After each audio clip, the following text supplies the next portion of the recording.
And just like that, my final Arsenal review of the season, and it's obviously a disappointing end to the season. And obviously, this game didn't really mean too much. But of course, we'll start off by saying Arsenal have won against Southampton. It's another 3 points, and we finished the season with a win. There you go. It wasn't a particularly fantastic performance, but we obviously did enough to win the game. Stats all in our favour. Southampton at times looked okay on the attack. Defensively is just where they've obviously struggled this season. Well, actually, to be fair, they just haven't scored enough goals either. The quality of the bottom three, they all deserve to go down, but I hate that. I hate that. And it's frustrating because I think, the three teams coming up next season are probably going to go down as well. We're getting to the point now where it's just you come up, you go down, you come up, you go down. It's going to be very, very difficult for, it feels like, anyone who could come up to stay up. But Southampton, unfortunately, they showed it again today, just not good enough. It is what it is. And I mean, Arsenal made some subs in the second half that pretty much put our weak first team into one of our strongest first team. The lineups, you could see it was the last game and it meant nothing when you looked at the Arsenal lineup. And across the Premier League in other games where it didn't really matter too much, teams are just, resting key players and whatever. But I really don't need to say too much other than I'm so happy that Tierney got his goal. Who would have thought, last game of the season, Kieran Tierney would come on for his last ever start, his last ever game, and score with his right foot. His most famous moment in an Arsenal shirt, to be fair, is scoring with his right foot. But yeah, it was a nice moment, but also kind of an emotional one because I remember Tierney signing and I was so hyped about it, thinking this is this is a big signing for Arsenal. We've got a future captain. I mean, the guy's still only 27. How? So I wish him all the best. He's going to Celtic. It hasn't been announced, I guess, officially, but I think it's pretty much guaranteed at this point he'll be going back to Celtic, where we signed him from. He was playing at centre-back today, but somehow ended up getting forward quite a lot. It was a weird one, wasn't it? It was a weird system we were playing today. At times, Ben White was running down the right side, and then he would tuck inside, and Partey would cover, and then we had Tierney up front, Zinchenko coming in, then going into midfield, and we had Waneri going on the right, Waneri going in the middle. It really was just... It must have been impossible to keep up with for the Southampton players. Captain Rice as well for the first time. I really enjoyed seeing that. Sterling... Yeah, I don't need to say anything else other than well done, Arsenal, for finishing the season with a win. Well done to Raya for getting the joint top clean sheets along with Sells from Nottingham Forest. So he does get the trophy, the Golden Glove, for the second season in a row, which is a great achievement. And we officially scored 69 goals this season.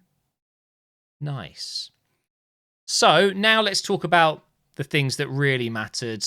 There was a huge fight for the Champions League spots. So let's go ahead and take a look at what happened on the final day. Now, I should say this now. The game literally just finished 10 minutes ago. I just finished my stream. I haven't seen the highlights for every single game, every single moment, but I've seen some things. We do need to talk about Aston Villa. The fact that they had a goal that absolutely should have stood, and VAR. Do you know what? I almost don't want to talk about it because what's the point? I've seen people commenting about referees doing this on purpose. That they're it's almost like they're giving decisions just so the VAR team. It's so frustrating. I don't like it, guys. I don't like it. Villa could arguably. I genuinely think they could sue. You might think that is just ridiculously over the top, but I mean, imagine what's on the line for the club today. Getting into the Champions League versus not getting into the Champions League. We are talking a lot of money, and it's not just money. It's. I mean, the situation that puts you in as a club sets you so far apart from Europa League teams, Conference League teams, and non-European teams. The reputation it comes. Players will now not want to sign for Villa as much because they don't have Champions League football. That, for me, I mean, it's only because VAR is an entity that should be improving the game, should be getting decisions right. So when you involve an entity like that, I think absolutely that entity should be held accountable, and you can sue entities. It's not just a referee making a mistake. It is a group of people, a cluster of people in a room with access to cameras, 360 cameras, just looking at every single moment. How? It's absolutely ridiculous, and I feel for Villa.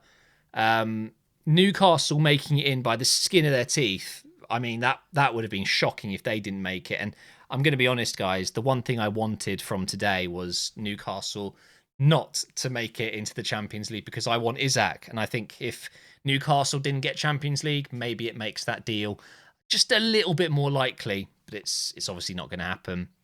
Let's run through the results quickly. Bournemouth beating Leicester 2-0.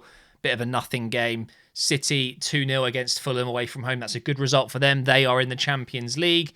We'll have a look at the league table in a moment. West Ham 3-1 winners against Ipswich. Just like Southampton, Ipswich just have not been good enough this season. I haven't seen any of this Liverpool-Palace game. At one point, Palace were 2-0 up, but then VAR cancelled one of the goals.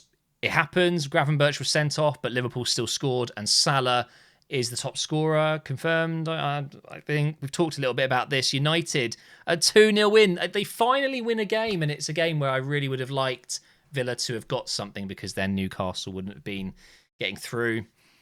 They lost at home to Everton. I mean, that alone, they should have been punished for that. That's not good enough for Newcastle. And Everton have finished the season very well. Chelsea beating Nottingham Forest. I really wanted Nottingham Forest to win that one for obvious reasons. We've obviously gone to Southampton and won 2-1. This is hilarious to me. We'll see in a moment. I think Tottenham have lost 22 games. Yeah, 20. Look at my mouth. 22 times they've lost this season. Yet they've had a better season than Arsenal because they won the Europa League. You expect me to believe that? Ange is obviously going to have to go. Even with the Europa League win, shocking. Wolves 1-0 against Brentford. It's nothing. A bit of a nothing game again. So this is how it looks at the top. Let me make sure I get it all in the view. Oh, I've got something in my eye and it's really, really hurting. Anyone else get that with hay fever? You always feel like you've got like a lump in your eye. I hate that. So Liverpool obviously won the league a few weeks back, but it's just a 10-point gap between them and us. So in the end, they went 4 games without winning. Obviously, it didn't matter. They'd already done the job, but just saying, it's only 10 points. It's still a lot, though. Man City in third, despite having a couple of months where they were genuinely, they were bad. Chelsea make it there with 69 points. Newcastle with 66 points, but obviously a better goal difference than Villa. And Nottingham Forest, the team that everyone was tipping to get into the Champions League. They were unbeatable. They were doing so well. And I actually got a lot of crap for saying it ain't going to last. I said at some point, it just will catch up with them. They don't have the quality to be a Champions League team. I'm sorry, but you could say it's the most obvious thing to say, but I truly meant it. To me, it was very obvious that they were just riding a wave. It was definitely an incredible thing that was happening, and they were doing so well, and they deserved it. But ultimately, this happens every year. You might get the odd team that succeed expectations at the start, but things catch up, and it caught up with them. Brighton, incredible last 5 games, winning 4 out of their 5 to get 8th place. Bournemouth losing a couple. Unfortunately for them, it hasn't quite worked out. They were also tipped to be fighting for Europe. Brentford, again, huge consistency from Brentford over the years. And they've got one of the best managers, one of the most underrated managers in Frank. I love the guy. Fulham, 11th. Crystal Palace in 12th. That was already guaranteed. But they've had a better season than Arsenal because they won the FA Cup. Everton 13th, which genuinely is amazing. It is. At one point, we all thought they could be spending the first season in their new stadium in the Championship. And now, 1 point off Fulham. 1 point off Crystal Palace, 2 points off Fulham. It's pretty impressive. And West Ham, of course, the story there is that you've got Moyes basically leaving West Ham, who were ahead of Everton, going to Everton and taking Everton above his old team, West Ham. Crazy. Man United have somehow scraped 15th. Well done to them for beating Wolves, who could not buy a win for about 6 months. Shocking season from Man United, and I might do a separate video talking about them because they're in a real mess going into the new season. Minus 10 goal difference and finishing in 15th. It's bad, isn't it? Wolves, like I said, really struggled at the start of the season, but they've come good. Congrats, Grandad. I'm happy for you. Finishing with a draw would have been nice for them to win, wouldn't it? So Man United would have got 16th.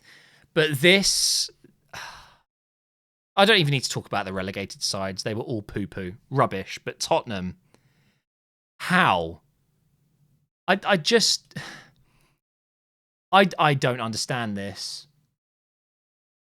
How have the champions of Europe, as they're calling themselves, played 38 games in a season and lost 22? It's actually insane. Ipswich only lost 2 more games than them. Luckily for Tottenham, and I mean this, luckily, they've still been able to score quite consistently. They've scored 64 goals. To put that into perspective, that's only 5 less than Arsenal, who finished second. It just goes to show that Tottenham have not prioritised defending in games whatsoever, and they've conceded 65. I mean, it's just, it's laughable. You can celebrate your Europa League trophy, and fantastic, well done. And yes, I'm jealous. I am. I'm so jealous that you've actually won a trophy this season. And you can claim that you've had a better season than anyone who hasn't won a trophy. That's fine. But I will sit here, as smug as I am, knowing full well that you've won the Wish version of Champions League. You have papered over a few cracks with that win. You're about to potentially lose your manager, which actually I don't want to happen. I want him to stay because he's clearly useless. You finished 17th. There is no one on this planet that can convince me that it's a better season. I wouldn't swap it in a million years. I would not swap it. But maybe I'm just salty. I would love Arsenal to win the Europa League, but we're not in it. We're too good for it.